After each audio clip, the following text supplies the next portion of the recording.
Chapter number 10 है acid base और salts के बारे में। तो इसमें समझना है कि एसिड क्या होता है, बेस क्या होता है और हमारे पास सॉल्ट्स क्या चीज़ है।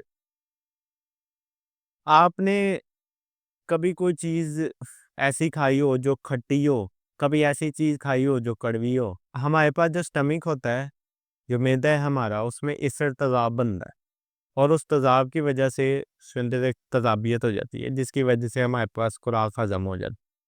ठीक है? उस एसिड होने की वजह से। एसिड हमारे पास ऐसा केमिकल है, ऐसी चीज़ है जो कि जिसका खट्टा सोर टेस्ट होता है। आपने कभी नींबू खाया है?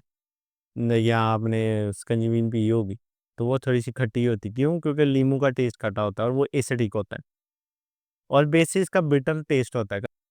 अच्छा, एसिड ज़्यादातर सिट्रस फ्रूट जो खटास वाले फ्रूट्स होते हैं उसमें होता है और बेस जो है सोप वगैरह, और ये स्लिपरी होता है। साबुन फिसल जाता है ना हाथ से, तो बेस होती है और वो स्लिपरी होता है, फिसल जाता है। अच्छा, एसिड जो है ना, अगर लिटमस पेपर लो या लिटमस सॉल्यूशन लो और उसको एसिड में डालो तो वो रेड लिटमस जो है वो ब्लू हो जाएगा। सॉरी, ब्लू लिटमस जो है वो रेड हो जाएगा। ठीक है?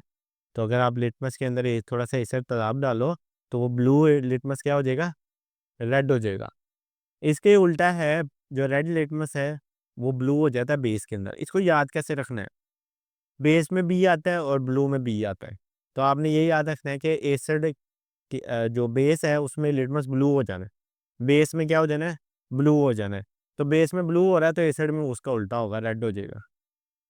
तो एसिड में ब्लू लिटमस रेड हो जाता है और बेस में रेड लिटमस ब्लू हो जाता है। ठीक है? एक चीज़ याद रखो, दूसरी याद रहेगी।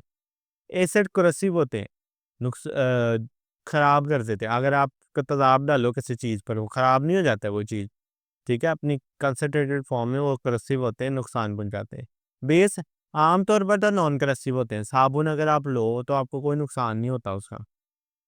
लेकिन अगर वो कंसंट्रेटेड फॉर्म में होगी, तो फिर वो भी नुकसानदेह, फिर वो भी corrosive हो सकता है, नुकसानदेह। जैसे NaOH, जैसे KOH, अगर ये अपनी फुल मुकम्मल हालत में मौजूद हो, तो ये नुकसान दे सकते हैं।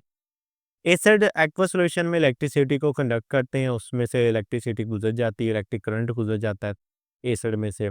बेस में से भी जो है वो इलेक्ट्रिक करंट गुजर सकता, दोनों में से गुजर सकता है। सही है? ये कुछ बेसिक कैरेक्टरिस्टिक खसूसियात हैं जो कि एसिड और बेस में फ़र्क करती है और ये बड़ी इंपॉर्टेंट है, ये शॉर्ट क्वेश्चन अक्सर ही आ जाता है।